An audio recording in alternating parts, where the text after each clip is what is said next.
2 Tawari pasal 35 ayat 16 sampai Esra pasal 1 ayat 11. Demikianlah seluruh upacara ibadah bagi Tuhan disiapkan pada hari itu untuk merayakan Paskah dan untuk mempersembahkan korban bakaran di atas mezbah Tuhan sesuai dengan perintah Raja Yosia. Pada waktu itu, orang Israel yang hadir di situ merayakan Paskah dan hari raya roti tidak beragi selama 7 hari. Paskah semacam itu tidak pernah lagi dirayakan di Israel sejak Nabi Samuel. Seorang pun di antara raja-raja orang Israel tidak pernah merayakan Paskah seperti yang dirayakan Yosia dengan para imam dan orang-orang Lewi, dengan seluruh orang Yehuda dan Israel yang dapat hadir, dan dengan penduduk Yerusalem. Paskah itu dirayakan pada tahun ke-18 pemerintahan Yosia. Kemudian dari para semua ini, setelah Yosia memperbaiki rumah Tuhan, majulah Neko Raja Mesir hendak berperang di Karkemis di tepi sungai Efrat. Yosia keluar menghadapinya, ia mengirim utusan kepada Yosia dengan pesan, "Apakah urusanmu dengan aku Raja Yehuda? Saat ini aku tidak datang melawan engkau, tetapi melawan keluarga raja yang sedang kuperangi. Allah memerintahkan aku supaya segera bertindak. Hentikanlah niatmu menentang Allah yang menyertai aku, supaya engkau jangan dimusnahkannya." Tetapi Yosia tidak berpaling daripadanya, melainkan menyamar untuk berperang melawan dia. Ia tidak mengindahkan kata-kata Neko yang merupakan pesan Allah, lalu berperang di lembah Megido. Maka pemana-pemana menembaki Raja Yosia, dan Raja berseru kepada orang-orangnya, "Bawa aku dari sini, karena aku luka parah." Orang-orangnya mengangkatnya dari keretanya, lalu mengangkutnya dengan kereta cadangannya, lalu membawanya ke Yerusalem. Kemudian matilah ia, lalu dikuburkan di pekuburan nenek moyangnya. Seluruh Yehuda dan Yerusalem berkabung karena Yosia. Yeremia membuat suatu syair ratapan mengenai Yosia. Dan sampai sekarang ini, semua penyanyi laki-laki dan penyanyi perempuan menyanyikan syair-syair ratapan mengenai Yosia. Dan mereka jadikan itu suatu kebiasaan di Israel. Semuanya itu tertulis dalam syair-syair ratapan. Selebihnya dari riwayat Yosia dan perbuatan-perbuatannya yang saleh yang sesuai dengan yang ada tertulis dalam Taurat Tuhan, yakni riwayatnya dari awal sampai akhir, sesungguhnya semuanya itu tertulis dalam kitab Raja-Raja Israel dan Yehuda. Rakyat negeri menjemput Yoahas anak Yosia dan mengangkat dia menjadi raja di Yerusalem menggantikan ayahnya. Yoahas berumur 23 tahun pada waktu ia menjadi raja, dan 3 bulan lamanya ia memerintah di Yerusalem. Raja Mesir memecatnya dari pemerintahannya di Yerusalem dan mendenda negeri itu 100 talenta perak dan 1 talenta emas. Kemudian Raja Mesir itu mengangkat Eliakim, saudara Yoahas, menjadi raja atas Yehuda dan Yerusalem dan menukar namanya dengan Yoyakim. Tetapi Yoahas saudaranya itu ditawan oleh Neko dan dibawa ke Mesir. Yoyakim berumur 25 tahun pada waktu ia menjadi raja, dan 11 tahun lamanya ia memerintah di Yerusalem. Ia melakukan apa yang jahat di mata Tuhan Allahnya. Nebukadnezar, Raja Babel, maju melawan dia, membelunggungnya dengan rantai tembaga untuk membawanya ke Babel. Juga beberapa perkakas rumah Tuhan dibawa Nebukadnezar ke Babel dan ditempatkan di istananya di Babel. Selebihnya dari riwayat Yoyakim, segala kekejian yang dilakukannya dan kesalahan yang ada padanya, sesungguhnya semuanya itu tertulis dalam kitab Raja-Raja Israel dan Yehuda. Maka Yoyakin anaknya menjadi raja menggantikan dia. Yoyakin berumur 18 tahun pada waktu ia menjadi raja, dan 3 bulan 10 hari lamanya ia memerintah di Yerusalem. Ia melakukan apa yang jahat di mata Tuhan.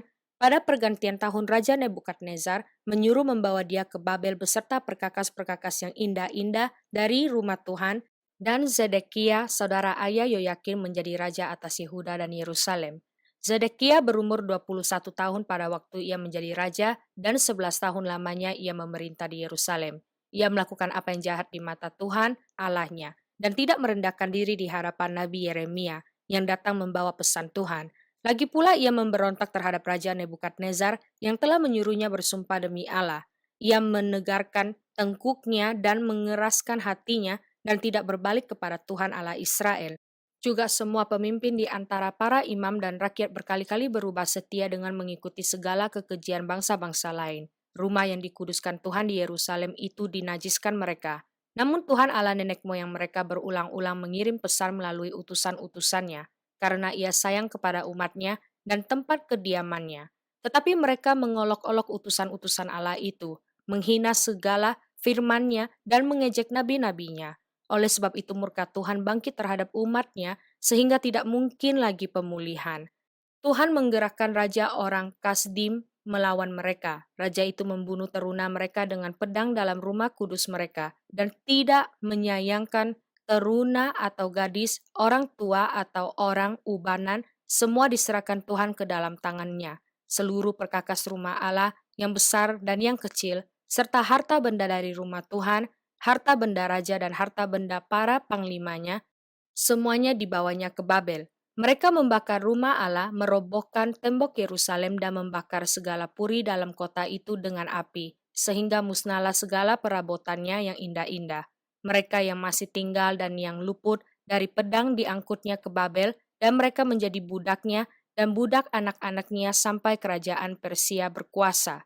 Dengan demikian, genaplah firman Tuhan yang diucapkan Yeremia, sampai tanah itu pulih dari akibat dilalaikannya tahun-tahun sabatnya, karena tanah itu tandus selama menjalani sabat hingga genaplah 70 tahun.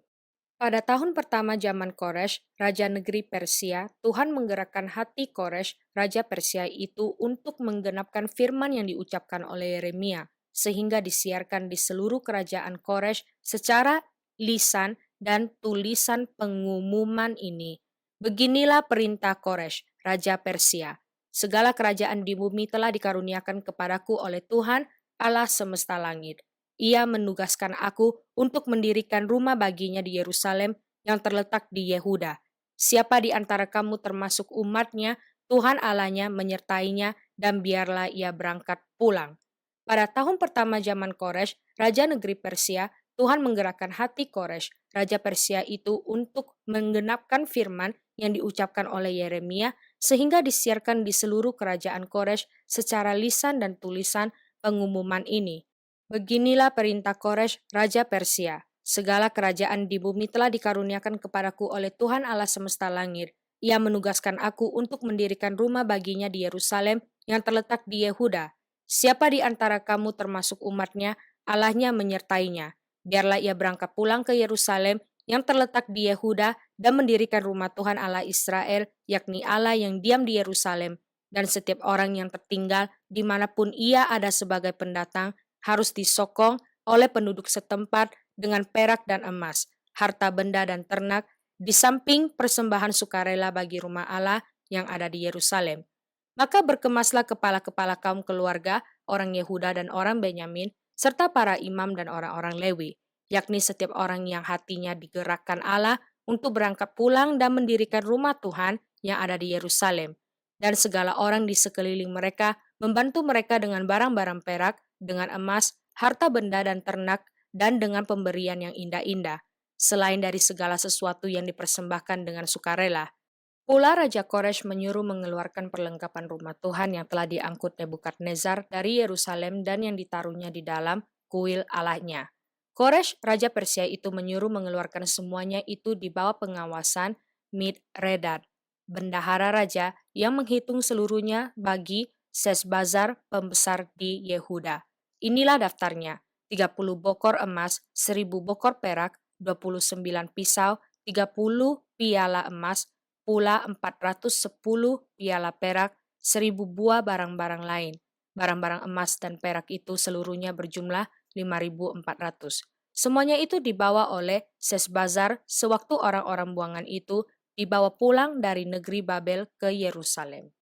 Mazmur pasal 94 ayat 1 sampai ayat 11. Ya Allah, pembalas ya Tuhan, ya Allah, pembalas tampillah. Bangunlah ya hakim bumi, balaslah kepada orang-orang congkak apa yang mereka lakukan. Berapa lama lagi orang-orang fasik ya Tuhan? Berapa lama lagi orang-orang fasik beria-ria?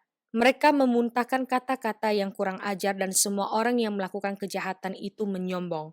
Umat-Mu ya Tuhan, mereka remukan dan milik-Mu sendiri mereka tindas. Janda dan orang-orang asing mereka sembeli dan anak-anak yatim mereka bunuh. Dan mereka berkata, Tuhan tidak melihatnya dan Allah Yakub tidak mengindahkannya. Perhatikanlah hai orang-orang bodoh di antara rakyat. Hai orang-orang bebal, bilakah kamu memakai akal budimu?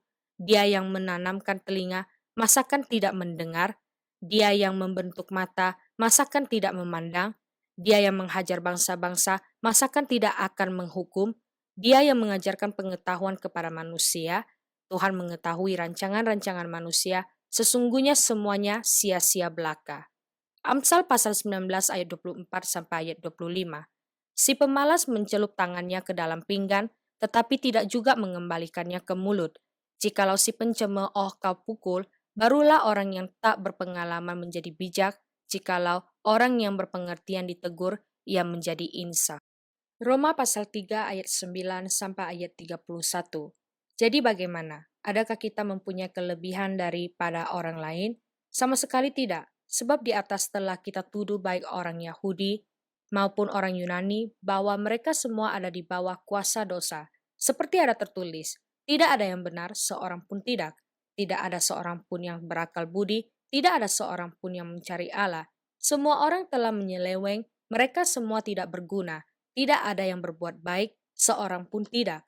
Kerongkongan mereka seperti kubur yang ternganga, lidah mereka merayu-rayu, bibir mereka mengandung bisa. Mulut mereka penuh dengan sumpah serapah, kaki mereka cepat untuk menumpah darah. Keruntuhan dan kebinasaan mereka tinggalkan di jalan mereka, dan jalan damai tidak mereka kenal. Rasa takut kepada Allah tidak ada pada orang itu. Tetapi kita tahu bahwa segala sesuatu yang tercantum dalam kitab Taurat ditujukan kepada mereka yang hidup di bawah hukum Taurat, supaya tersumbar setiap mulut dan seluruh dunia jatuh ke bawah hukuman Allah. Sebab tidak seorang pun yang dapat dibenarkan di hadapan Allah oleh karena melakukan hukum Taurat, karena justru oleh hukum Taurat orang mengenal dosa. Tetapi sekarang tanpa hukum Taurat kebenaran Allah telah dinyatakan seperti yang disaksikan dalam kitab Taurat dan kitab-kitab para nabi, yaitu kebenaran Allah karena iman dalam Yesus Kristus bagi semua orang yang percaya. Sebab tidak ada perbedaan, karena semua orang telah berbuat dosa dan telah kehilangan kemuliaan Allah, dan oleh kasih karunia telah dibenarkan dengan cuma-cuma karena penebusan dalam Kristus Yesus. Kristus Yesus telah ditentukan Allah menjadi jalan pendamaian karena iman dalam darahnya. Hal ini dibuatnya untuk menunjukkan keadilannya karena ia telah membiarkan dosa-dosa yang telah terjadi dahulu pada masa kesabarannya. Maksudnya ialah untuk menunjukkan keadilannya pada masa ini, supaya nyata bahwa ia benar dan juga membenarkan orang yang percaya kepada Yesus. Jika demikian, apakah dasarnya untuk bermegah? Tidak ada. Berdasarkan apa? Berdasarkan perbuatan? Tidak, melainkan berdasarkan iman. Karena kami yakin bahwa manusia dibenarkan karena iman dan bukan karena ia melakukan hukum Taurat.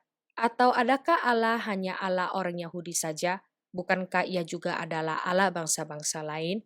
Ya, benar. Ia juga adalah Allah bangsa-bangsa lain. Artinya kalau ada satu Allah yang akan membenarkan baik orang-orang bersunat karena iman maupun orang-orang tak bersunat juga karena iman. Jika demikian, adakah kami membatalkan hukum Taurat karena iman? Sama sekali tidak. Sebaliknya, kami meneguhkannya.